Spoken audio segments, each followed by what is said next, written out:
El diálogo, por Jacobo Grinberg, 1990. El zumbido de las moscas, la gota de agua destruyéndose abruptamente al chocar contra el fondo del lavabo, y el viento. De cuando en cuando el grito de algún pájaro perdido, la tierra húmeda y el cielo cubierto de gris hondura. Silencio interno, solo atento y concentrado a oír de lejanas sirenas, golpes de neumáticos y aviones perdidos. Intenso y sofocante miedo, terror de lo evidente, angustia por lo obvio, de pronto un trueno agudo y penetrante, quebrar de cielo y tierra. Desde la estancia un hombre recién nacido temblaba, se había desnudado y de pie junto a la ventana reía. Me da lo mismo que seas dramático, no vas a asustarme, demasiado bien conozco tus enojos y malos humores. La respuesta fue otro trueno y un súbito silencio de todos los pájaros e insectos. No tienes que repetírmelo, contestó el hombre. La cuestión es muy clara, deseas comenzar la lucha y yo estoy dispuesto.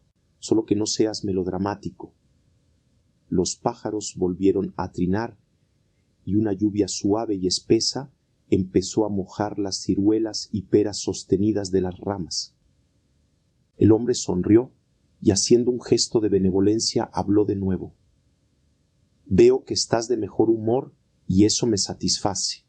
La cuestión, tal como yo lo veo, es la siguiente. Me has tratado de mostrar que existes fuera de mí mismo y crees que con tus rayos y truenos me vas a convencer. Estás completamente equivocado, solo eres parte de mí mismo, acepto que en ocasiones me asustas, pero solo eres un rasguño en mi piel. La estancia vibraba, el tic-tac del reloj aumentó de volumen y el viento movió frenéticamente los árboles. Después de un breve silencio, el cielo se oscureció. Claro, replicó el hombre, no te gusta que nadie te hable sin antes rendirte pleitesía. Eres orgulloso y primitivo, solo conoces el lenguaje del terror y la destrucción. Pero, ¿a quién le estoy hablando? ¿Cómo puedo platicar con algo que no existe? El hombre empezó a temblar de nuevo, sus ojos desorbitados esperaban una respuesta, y ésta no se hizo esperar.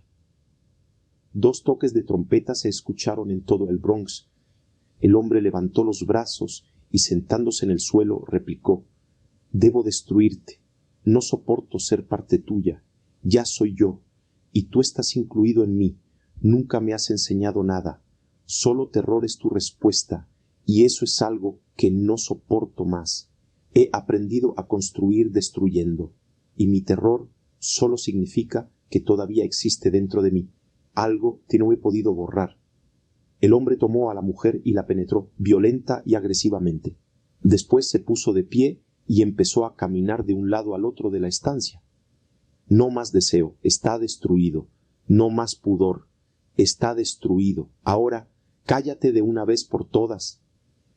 El terror desapareció, el sol traspasó las nubes y la estancia se pintó de anaranjado. Claro, contestó el hombre. Tú pensabas que me iba a acobardar, que iba a caer de bruces delante tuyo haciéndote oraciones. Ahora estás vencido, no hay nada que puedas enseñarme. Todo lo construyo yo y tú eres solo un concepto mío. La tormenta hervía la tierra, la luz de los relámpagos cegó al hombre, que cayó de espaldas cubriéndose la cara. Sabía que lo había vencido. Trató de pensar cuál había sido su error, pero la angustia lo sofocó. Se paró de nuevo y golpeando en el piso, gritó: «Eres un farsante. Nunca fuiste nada más, pero a mí no me engañas. Tienes que ser destruido y yo me encargaré de hacerlo. No acepto ser parte tuya, eso acabaría conmigo y eso no lo acepto». 2 nubes chocaron. La diferencia de potencial comenzó a crear una chispa que se expandió rápidamente y el sonido llegó a los oídos del hombre. Este, frenético, predijo: «No llegarás a tronar, maldito seas». El estruendo se paró en seco, 2 pájaros trinaron y el zumbido de las moscas se dejó oír. No me asustaste, te he vencido, eres un imbécil farsante, hijo de puta, desaparece, esfúmate, hazte polvo, ya no quiero luchar. La mujer se abrazó a las piernas del hombre y le pidió que no continuara.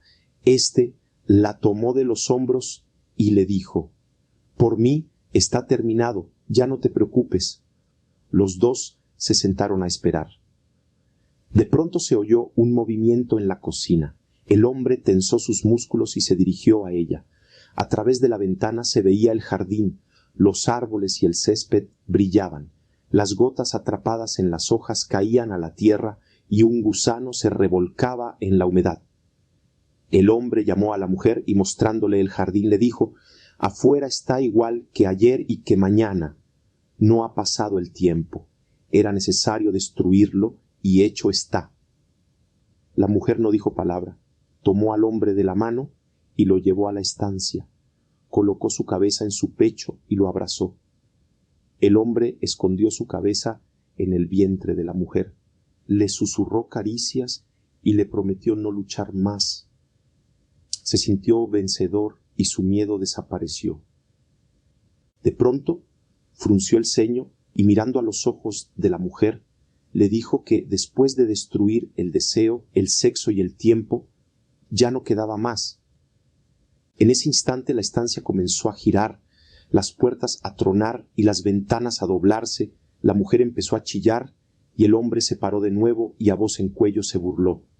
Deja de estar haciendo papelitos, o hablas conmigo de igual a igual o te callas, pero acaba. Entiéndelo, ya no quiero luchar contigo. El giro continuaba. El hombre buscó frenéticamente en su cultura algo por destruir. La idea comenzó a aparecer. El amor. Debía destruir el amor. Luchando por no caer, mató el amor. Era solo un aprendizaje como cualquier otro, solo parte de una historia personal, y por tanto no existía. El giro terminó, el hombre se calmó y trató de aplacar la ira. Volteó a ver a un árbol y le dijo burlonamente: tu señor es un enojón, y apenas alguien le dice claramente las cosas, se avergüenza de sus modales. El hombre había comprendido, debía destruirlo todo en su interior. Tal era la única forma de vencer, pues la lucha continuaría. Destruyó su familia, su país, su mundo, su tiempo, su poder, su sexo, su amor, y de pronto se le ocurrió oír música. Buscó la séptima de Beethoven, y ya recostado entre dos altavoces, escuchó. El miedo apareció de nuevo, se convirtió en terror y después en angustia. Beethoven reproducía una lucha y en los pasajes en que su Dios lo vencía, su miedo se transmitió. El hombre rompió los discos y llorando destruyó también la música. No quedaba nada más que la sensación de seguir existiendo y de ser. Los truenos volvieron a aparecer. El hombre, desesperado, se quejó. ¿Ahora qué pretendes tú, demonio del diablo? He destruido todo. No me queda nada más que el mí mismo y eso no lo voy a matar. Así truenes y vomites sangre. Deja de luchar conmigo. Ya no quiero seguir hablando contigo. Te desprecio, te maldigo. Esfúmate. Las trompetas sonaron. El hombre se recostó y, adoptando una posición fetal, comenzó a llorar en silencio. No me queda nada. Estoy vacío. Y todo por aceptar la lucha. Quiero que termine. Ya no lo resisto. Un grito se oyó en medio de las tinieblas. Alguien había muerto y su despido fue escuchado por el hombre. Este no lo podía creer, era demasiado. ¿Por qué hiciste eso? ¿Quién eres tú para acabar con la vida de un Dios? Te repito que no me voy a destruir convirtiéndote en mi adoración, pero, ¿sabes? Acepto tu existencia y acepto la mía.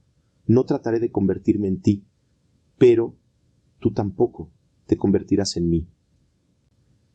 La tierra descansó, el tiempo volvió a marchar y los pájaros a cantar.